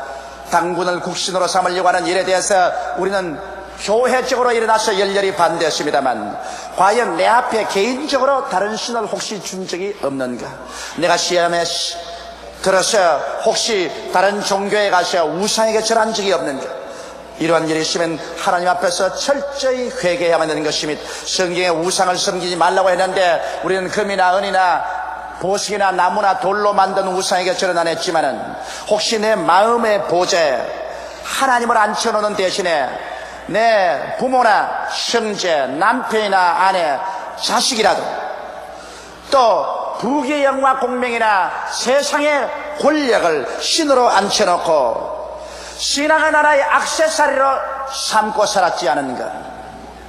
여러분, 눈에 보이는 우상보다도 눈에 보이지 않은 탐욕의 우상을 내 가슴의 보좌에 앉혀놓고 탐욕의 노예가 되는 것은 무서운 우상 숭배인 것입니다. 이러한 우상 숭배를 했으면 그 탐욕의 우상을 오늘 박살을 내고 예수 그리스도를 마음의 보좌에 앉혀야만 하는 것입니다. 하나님의 이름을 망령되이 부르지 말라고 성경은 말하고 있는데 우리는 쉽게 하나님의 이름을 장난삼아 쓸 때가 많습니다. 혹시 망년에 가서 혹은 크리스마스 파티에 가서 장난삼아 하나님의 이름을 망령되이 부르고 희희낙낙한 적이 없습니까? 저도 어느 파티에 참석을 했는데 그곳에서 여러 가지 게임을 하는 중에 하나님의 이름, 예수님의 이름을 넣어서 게임을 하는 것을 보고 얼마나 가슴이 숨뜨럭했는지 모릅니다. 왜냐하면 그러한 것이 바로 하나님의 이름을 망령되이 부르는 것입니다. 하나님은 거룩하고 지극히 영광스러운 하나님이십니다. 하나님의 성호는 지극히 경건되고 거룩하게 사용해야지 하나님의 이름을 망령되이 부르고 죄 없다 여김을 받지 아니할 것입니다. 여러분, 성경은 안식일을 거룩히 지키라고 했는데 우리는 우리 개인적인 사업 때문에 생활 때문에 능히 안식일을 지킬 수 있는데도 불구하고 안식일을 지키지 않고 자기 개인의 일을 추구하지 않았었습니까? 성경은 내 부모를 공경하라고 했는데 나는 부모에게 원망하고 불평하고 오히려 부모를 대적하고 공경하기는커녕 부모를 박대하는 그런 죄를 짓지 않았었습니까? 눈에 보이는 자기 부모를 공경하지 못하는 사람이 눈에 안 보이는 하나님을 어떻게 공경할 수 있단 말인 것입니까? 성경에는 살인하지 말라고 했는데 실제로 칼을 들어 사람을 죽이지 않았지만 마음속에 살인하고 싶을 만큼 미움과 원한을 가진 적은 없습니까? 성경에는 간음하지 말라고 했는데 실제로 간음한 죄가 있을 사람은 물론 말할 필요 없이 철저히 이 죄를 회개하고 버려야 되겠지만 마음속에 혹시 추한 마음을 품고 마음속으로 범죄하지 않았었습니까? 우리의 신앙을 가장 근원적으로 파멸하는 것은 바로 음행과 더러운 것과 호색인 것입니다. 도둑질하지 말라고 했는데 혹시 우리가 우리의 이웃 것을 도둑질하지 않았나요? 선한 의미에서 빌려오고 난 다음에도 이것을 갚지 아니함으로 말미암아 결국 도적한 것이 되지 않았나요? 만일 그런 일이 있으면 이 해가 지나기 전에 우리는 그것을 다 갖고 청산해야 될 것인 것입니다. 내 이웃을 거짓 증거하지 말라 했는데 우리는 얼마나 많은 기회에 이웃 사람의 잘못 아닌 잘한 것조차도 나쁘게 보고 이것을 악평을 하고 다른 사람에게 잘못된 말로 전달하지 않았나요? 내 이웃을 탐하지 말라고 했는데 우리는 이웃의 집이나 재산을 탐하고 심지어는 이웃에 있는 자녀나 이웃에 있는 부인까지라도 탐한 적이 없나요? 여러분, 우리의 마음속에 우리는 손을 얹고 철저히 계명을 통해서 우리 자신을 살펴보아야 할 것인 것입니다. 계명은 바로 거울입니다. 거울에 비친 내 모습에 죄의 때가 묻었으면 곧장 회개하고 예수님의 십자가 보혈로 씻어서 하나님 앞에 부끄러운 모습을 드러내지 말아야 될 것인 것입니다. 성경은 말씀하기를 죄를 짓지 않은 의인은 없다고 말하셨으나 또 성경은 계속해서 말씀하기를 만일 우리가 우리 죄를 자백하면 저는 미쁘시고 이로우사 우리 죄를 사하시며 모든 불의에서 우리를 깨끗게 하실 것이요 만일 우리가 죄 없다 하면 스스로 거짓말하는 자가 될 것이라고 말한 것입니다. 이러므로 오늘 이 시간 무고녀를 보내면서 우리는 십계명의 거울에 우리 자신을 비춰보고 우리의 죄악을 오늘 이 시간에 철저히 회개하는 시간을 가지게 되시기를 주의 이름으로 축원합니다. 둘째로 나는 1년 동안 실천적인 믿음의 생활을 해왔는가? 이 사실을 물어봐야 할 것입니다. 입술로만 주여 주여 하는 신앙, 지적인 신앙만 가지고 있으면서 행동이라고는 없는 신앙을 갖지 않았는가? 성경 야고보서 2장 26절에 영혼이 없는 몸이 죽은 것 같이 행함이 없는 믿음은 죽은 것이라고 말하고 있는 것입니다. 아브라함을 보십시오. 아브라함은 여러 가지 윤리와 도덕적인 면에서 실수를 많이 한 사람이지만은 그는 신앙을 실천한 행위의 인물로서 믿음의 조상이 된 것입니다. 아브라함이 나이 100세가 되어 낳은 아들이 눈에 넣어도 아프지 않게 귀엽고 아름답게 성장하고 있을 때였습니다. 하루는 하나님께서 청천벽력 같은 말씀을 아브라함에게 했습니다. 아브라함아, 내 사랑하는 내 외독자 이삭을 잡아 모리아산에 올라가서 제물로 드리라. 이것이야말로 어느 부모든지 도저히 실행할 수 없는 문제인 것입니다. 아브라함은 하나님의 명령을 받자 그런 자기 아내 사라와 이혼하지 않았었습니다. 사라의 믿음이 약하다면 한사 결단으로 아브라함을 부여잡고 그 일을 못하게 하기 때문에 자기 아내하고도 이혼하지 아니하고 아들하고도 이혼하지 아니하고 이삭과 함께 하나님께 제사 지내러 모리아산으로 가져가 있었습니다. 하루길을 걸어가서 여관에서 자면서 그런 잠자는 아들의 얼굴을 들여다보았었습니다. 그런 마음이 무너지는 것 같았었습니다. 칼로서 심장을 찌른 것 같았었습니다. 이 귀하고 아름다운 아들을 잡아서 각을 떠서 장작불로서 태워서 들이다니 이럴 수가 있느냐? 폭풍우가 그 영혼 속에 불어왔을 것입니다. 이틀 길을 걸어가고 또 여관에 사로를 짜고 사흘째 된 날 모리아산 산 밑에 와서 종들을 두고 그는 자기 아들 이삭에게 장작을 집었었습니다. 손에 칼을 들리고 불을 들리고 올라가는데 아들이 말했습니다. 아버지요, 여기에 칼도 있고 불도 있는데 제물로 드릴 어린 양은 어디 있나이까? 아버지가 말했습니다. 얘야, 제물은 하나님이 예비하신다. 그 두 사람은 산에 올라가서 함께 힘을 합쳐서 제단을 다 만들고 난 다음에 아버지는 급기야 아들에게 달라들어 아들을 묶었었습니다. 그러고 난 다음 아들을 제단에 얹어놓고 그는 날카롭게 가른 칼을 빼어 들고 하늘을 높이 들어 아들을 내리치려고 할 찰나에 병력 같은 하나님의 음성이 들려왔습니다. 아브라함아, 아브라함아, 내 아들 이삭에게 손대지 마라. 내가 내 아들, 내 외독자도 아끼지 않고 내게 내놓았으시니 내가 내 이름을 가지고 맹세한다. 내게 복주고 복주며 너를 장대케 하고 장대케 하리라. 여기에서 아브라함이 믿음을 실천함으로 말미암아 하나님께서 그 믿음을 보고 축복을 하신 것입니다. 행함이 없는 믿음은 죽은 믿음인데 행함이 없는 믿음을 보고 하나님이 축복하실 수는 없는 것입니다. 여러분, 성경 말씀 가운데 빌립과 안드레의 믿음도 보십시오. 예수께서 광야에 나가서 수많은 사람에게 말씀을 전가하고 병을 고쳤습니다. 사람들은 거기에 도취되어 있다가 해가 아침에 배가 고팠었습니다. 그들은 배가 고파 흙이 져서 쓰러졌었습니다. 예수님께서는 제 아들을 불러놓으시고 난 다음 그 중에 빌립을 지적해서 빌립아, 이 사람들에게 먹을 것을 주라고 말했었습니다. 빌립은 학자였었습니다. 종교가였었습니다. 실천성 없는 믿음을 가지고 있었습니다. 빌립은 당장 예수께 말씀하기를 주여, 이 사람들에게 조금씩 먹이려고 하더라도 300데나리나 되는 돈이 필요합니다. 돈도 없고 떡살 공장도 없습니다. 먹일 수가 없다는 것입니다. 다른 제자들은 이것은 나의 책임이 아니다, 다른 사람이 해결하겠지. 그러나 그 중에 안드레만은 실천성 있는 신앙이었습니다. 그는 그 길로 나가서 군중들 가운데 가면서 떡이 있는지 이리저리 살펴보았습니다. 어린아이의 점심 도시락에서 보리떡 5개와 물고기 2마리를 취했습니다. 그래서 그는 사람이 할 수 있는 일을 실천해서 그것을 가지고 예수께 나왔습니다. 주여, 이 많은 사람에게 이 떡과 이 고기가 무슨 효과가 있겠습니까만 주께서 기적을 베푸시면 할 수 있나이다. 주님께서 빌립을 제껴놓고 안드레 편에 와서 그것을 받아 실천 있는 신앙 후에 축복하여 남자만 5,000명, 부녀자 기만 명을 배불리 먹이고 나니 12바구니가 남은 것입니다. 안드레는 신앙의 실천이었습니다. 전에도 안드레는 예수 그리스도를 만나서 구원받았을 때 즉시로 그는 가서 그의 형제 베드로에 가서 우리가 메시아를 만났다, 형제여 너도 가서 예수를 믿고 구원을 받자고 간청을 해서 베드로를 하여금 예수 믿게 한 것도 바로 안드레였습니다. 그러므로 안드레야말로 신앙의 실천인이었던 것입니다. 그러면 오늘 우리들은 어떠합니까? 나는 과연 믿음을 실천했는가? 가슴에서 는 감상해 보시기 바랍니다. 여러분은 과연 매일같이 하나님 말씀을 정기적으로 읽고 기도 생활을 했습니까? 그렇지 않으면 주일 교회 왔다가는 성경 말씀에 먼지가 쌓이도록 성경 말씀은 선반에 얹어놓고 기도는 눈곱만 채하고 그러고도 예수 믿는다고 해느냐는 것입니다.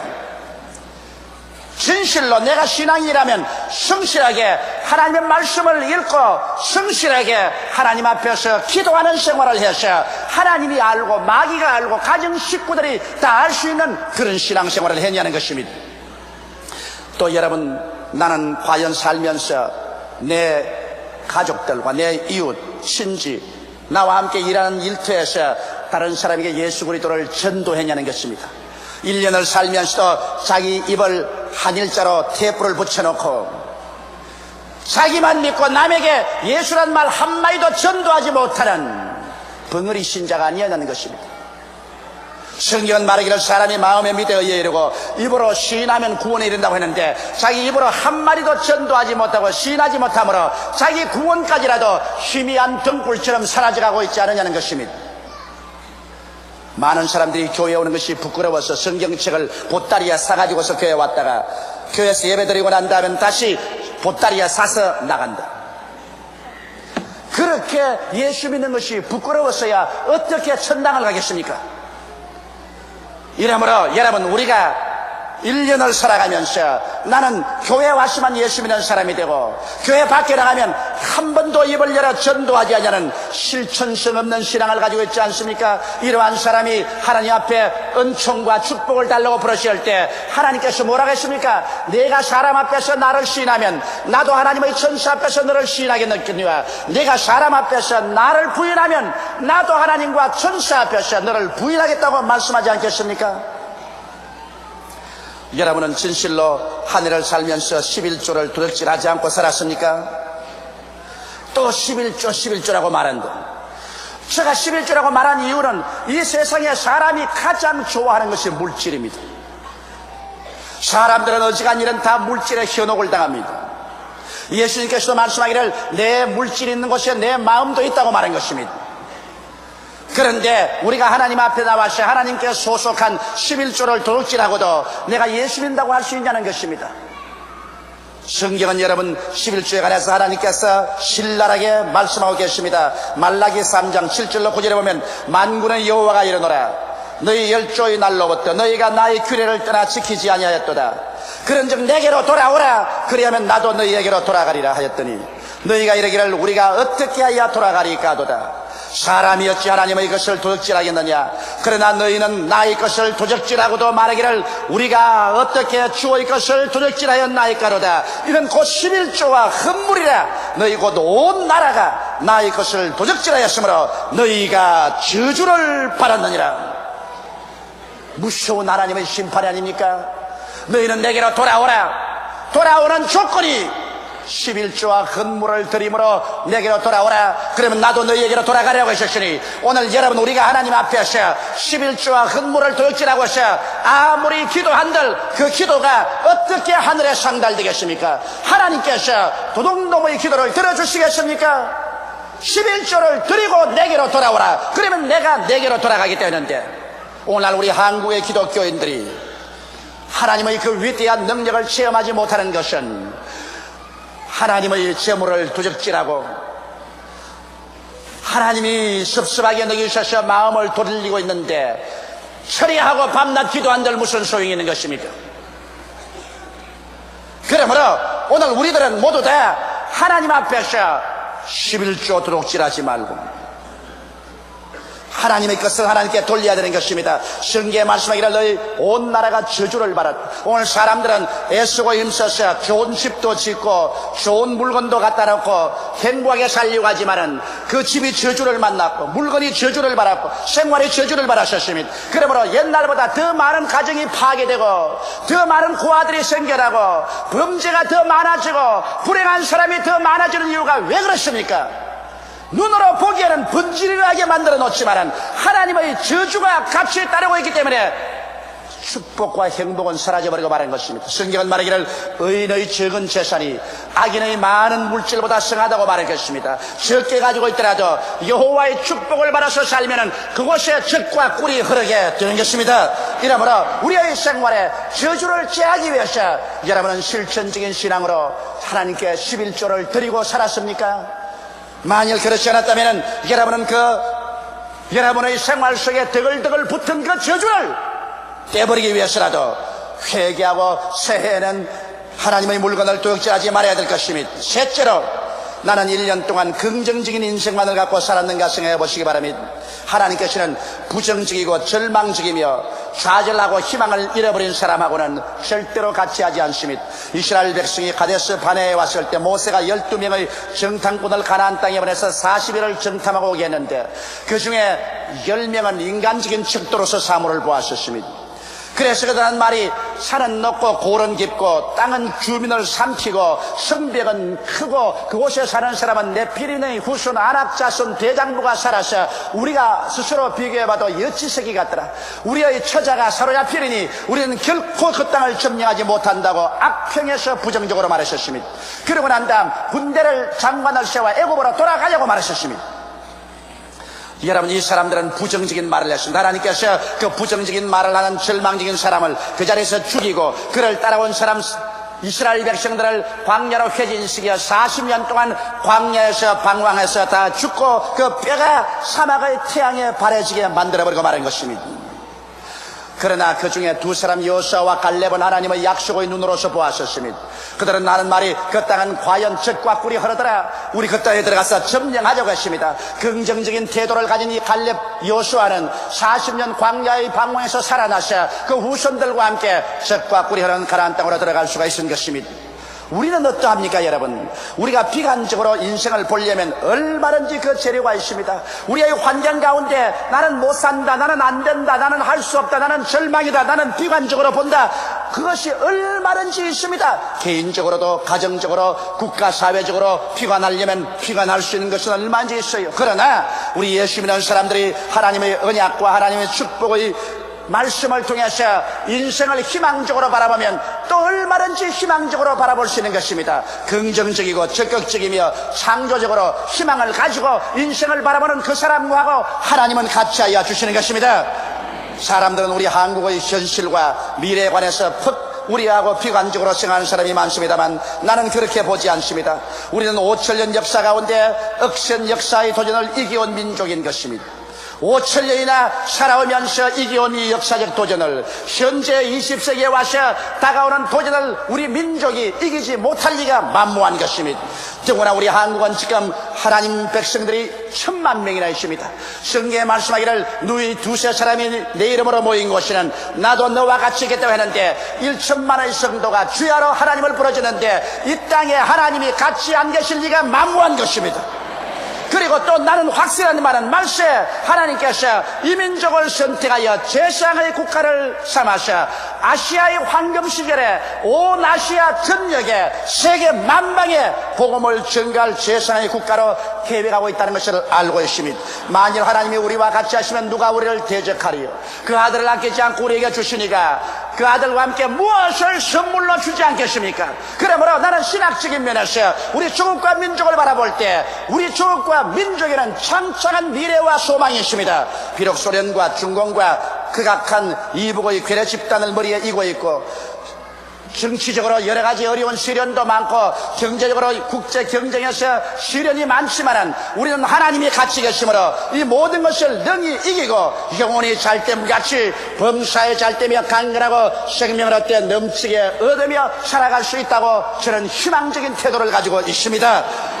우리가 소망을 저버리지 아니하면 소망의 하나님께서 우리와 같이 하여 주셔서 우리의 내일을 찬란하게 이끌어 주시는 것입니다.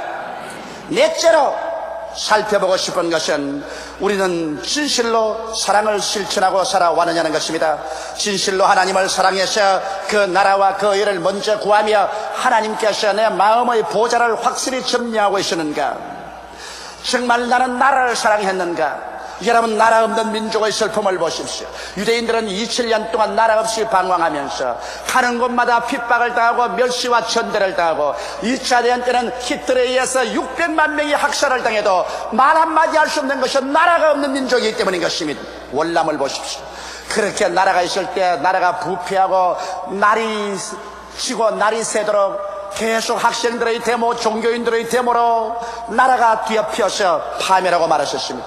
나라를 잃어버린 월남 난민들이 배를 타고 남진아에 떠 있어도 누구도 구출하려고 하지 않습니다. 어느 곳에 가나 천대와 멸시를 당합니다. 우리는 비록 붉은 이리떼에게 북반구를 강점당했지만은 그러나 우리가 발붙일 나라가 있는 것을 감사하게 생각하고 이 나라는 남의 나라가 아니라 내 나라이기 때문에 내가 공중도덕 하나라도 지키고 공공기물 하나라도 아끼고 사랑해서 내 나라 내 민족을 사랑해야 되는 것입니다. 그래야 우리가 이 땅에서 잘 살고 우리 후손이 잘 살 수 있어요. 내 나라를 위해서 내가 세금을 바칠 것은 세금을 바치고 공세를 바칠 것은 바치고 군대의 임무도 다하고 나라를 위해서 일하는 사람들이 되어야 될 것인 것입니다. 또한 물어보고 싶은 것은 진실로 우리는 이웃을 사랑하고 살았냐는 것입니다. 이웃을 사랑한다는 것은 함께 잘 살도록 노력하는 것입니다. 나만 잘 살 것이 아니라 우리 다 함께 잘 살도록 노력하자는 것입니다. 그런데 요새 우리 한국 땅에 보면 비위생적으로 만드는 간장, 농약을 쓴 콩나물 같은 부정식품을 만들어 가지고서 사람들은 죽든 말든 자기만 돈을 벌면 된다는 악덕 상인들이 있습니다. 저는 사형제도를 동의하지 않은 사람 중에 한 사람이지만 나는 부정식품을 만드는 사람은 사형에 처해야 된다고 생각합니다. 썩은 간장을 만들고 농약을 넣어서 콩나물을 만들어서 이를 먹은 사람들이 암이 걸리고 생명이 단축되는데도 남을 희생해서 돈 벌겠다는 악덕스러운 상인들, 부정식품업자는 반드시 근절되고 이런 사람들은 사형에 처해야 된다고 나는 생각을 합니다. 우리는 함께 잘 살아야 돼요.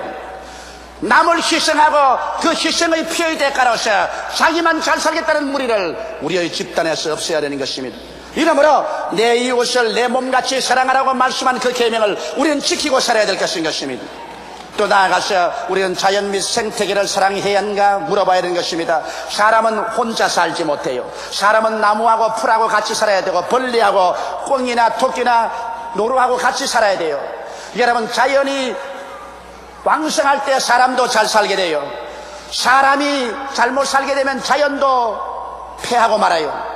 나는 나무를 쉽게 베어서 내팽개치는 사람 보고 분노를 느낍니다. 나무 한 그루 키우려면 적어도 10년 이상, 20년, 30년이 걸립니다. 이렇게 오래 걸릴 나무를 그냥 단숨에 도끼로 찍어서 화목을 만들어버립니다. 이런 나쁜 사람이어야 되는 것입니다. 여러분, 참으로 나라가 흥하려면 자연을 사랑해야 되고 생태계를 사랑해야 돼요. 한강물이 악덕 기업주들 때문에 죽어가는 것을 잘 알지요. 공장 폐수가 흘러들어와서 물고기가 다 죽어버리고 그리고 오리떼가 다 날아가 버리고 철새가 없는 죽은 한강이 되었을 때 여러분, 서울은 얼마나 삭막하고 서울 자체가 죽은 도시가 되어가고 있지 않았습니까? 한강 재개발로 말미암아 이제 이와 같은 물들을 정수를 하고 하수도를 처리하고 그렇게 해서 물고기가 다시 살아나고 철새가 돌아오고 한강물이 살아나면 서울이 다시 살아나는 것입니다. 사람은 여러분 혼자 못 삽니다. 사람은 나무와 풀과 같이 살아야 되고 사람은 새들과 벌레들과 같이 살아야 돼요. 이것이 자연 속에 우리가 참 행복을 누리는 것입니다. 이러기 때문에 우리들은 자연을 사랑하고 생태계를 정말 사랑해야 됩니다. 서울 시내에 토끼가 뛰어놀아야 되는 것입니다. 서울 시내 길거리에 노루가 가도 안심하고 걸어갈 수 있어야 됩니다. 지금은 토끼나 노루가 가면 어디에서 모가지가 틀릴지 모릅니다. 자연과 생태계가 함께 살 때 비로소 행복한 삶을 살 수가 있어요. 나는 우리 한국에서 개발한다고 하면 브루다지를 가지고 와서 언덕도 물어버리고 나무들도 무너뜨리는데 가슴이 메입니다. 선진국에 가서 여러분 도시 개발하는 거 보면 나무가 있으면 나무를 피해서 집을 짓습니다. 아름다운 언덕이 있으면 언덕을 피해서 집을 지어요. 나무 한 그루, 풀 한 폭이 하나님이 만든 것인데 이걸 사랑하지 않고서 우리가 어떻게 이 땅에서 행복하게 살아갈 수가 있는 것입니까? 이러므로 우리는 자연과 생태계를 사랑하지 못한 죄도 회개하고 새해에는 나무 한 포기, 불 한 포기, 그리고 무해한 동물까지라도 사랑하면서 함께 사는 우리들이 되어야 될 것입니다. 예수님은 회개하라 천국이 가까웠느라고 외치셨습니다. 회개란 자기 잘못을 뉘우쳐버리고 마음을 고쳐먹는 것입니다. 회개하지 않고서 여러분 새로운 삶과 축복이 이루어질 수 없고 천국이 이루어지지 않습니다. 자기 한 사람이 회개하고 하나님 앞에 돌아오면 천국이 그 마음속에 이루어질 것이요, 가정이 회개하고 돌아오면 그 가정에 천국이 이루어질 것이요, 한 사회와 나라가 집단적으로 회개하고 하나님께로 나오면 하나님께서 그 나라에 천국을 허락하여 주실 것입니다. 사주팔자가 좋아서 잘 살게 될 것이다, 무슨 운기를 만나서 잘 살게 될 것이다, 그런 웃기는 소리를 하지 마십시오. 사람이 무엇으로 심든지 그대로 그들이라고 말씀한 것입니다. 회개하고 하나님께 돌아오면 하나님의 축복을 받게 되어서 축복이 올 때 운기도 필요가 하고 사주팔자도 펴지는 것이지, 회개하지 않은데 자연적으로 운수 대통이라 그런 어리석은 미신을 우리는 믿어서는 안 될 것입니다. 그러므로 우리는 이 한 해를 보내면서 이 하나님 말씀을 거울 삼아 우리 마음속에 크게 회개하고 변화를 받고 돌이켜서 새해에는 하나님이 축복을 줄 수 있는 우리 모두 다 그릇이 되기를 예수님 이름으로 축원합니다. 다 같이 고개시켜 기도드리겠습니다. 사랑이 많으시고 거룩하신 우리 아버지 하나님, 우리는 하나님의 계명을 어기고도 뻔뻔스럽게 살았었습니다. 그러고도 필요할 때는 주의 이름을 남보다 더 목청을 더 구워서 불렀었습니다. 나의 계명을 지키는 자라야 나를 사랑하는 자라고 했는데, 그리스도를 사랑한다고 하면서 계명은 어긴 것이 너무나 많았으니 주여 용서하여 주시옵소서. 믿는다고 말은 하면서도 지적으로 믿었지 실천성 없는 신앙으로 말씀도 기도도 등한히 하고 전도도 등한히 했으며 11조 도둑질한 일도 많이 있습니다. 하나님 아버지, 행함이 없는 믿음은 죽은 믿음인데 죽은 믿음을 가진 우리를 용서하여 주시옵소서. 언제나 부정적인 생각을 하고 부정적인 말을 하고 나는 못한다, 안 된다, 할 수 없다고 해서 하나님의 심정을 괴롭힌 죄를 용서하여 주시옵시고, 하나님도 나라도 이웃도 자연도 착실하게 사랑하지 못하고 살아온 우리들을 주여 용서하여 주시옵소서. 세상에 살기 바쁘고 급해서 그렇다고 변명을 하지만은 하나님의 축복이 없이 사니까 그렇게 세상이 살기 힘들고 급하지 않습니까? 그 나라와 그 일을 먼저 구하라, 그리하면 이 모든 것을 내게 도하시라고 해주신 하나님이 계시는데, 아버지, 새해에는 진짜로 믿는 사람들 되게 도와주시옵소서. 하나님과 함께 살게 되게 도와주시옵시고, 하나님의 능력으로 영혼이 잘됨같이 범사에 잘되고 강건하며 생명을 얻되 넘치게 얻어 하나님을 더 뜨겁게 사랑하고 이웃을 내 몸같이 사랑할 수 있는 여유를 가지고 살게 되게 도와주시옵소서. 예수님 이름 받들어 기도하옵나이다. 아멘.